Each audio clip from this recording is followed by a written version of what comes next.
7. Криминалот на СДСМ во приватизацијата беше тоа што во 90-тите години создадоа законска основа за бесплатно разграбување на државниот капитал.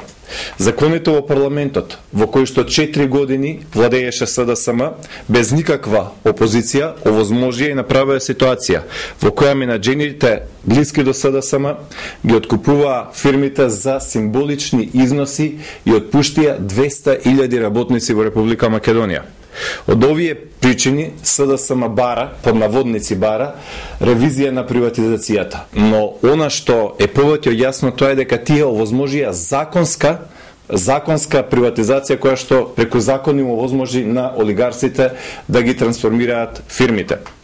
Тоа е отприлика исто како сега ВМРО ДПМН е да донесе закон, поединци да ги присвојат девизните резерви на Република Македонија и тоа да биде законски, а истата партија по 10 години да бара да се провери дали тоа разграбување било по закон. Тоа е овој предлог на СДСМ.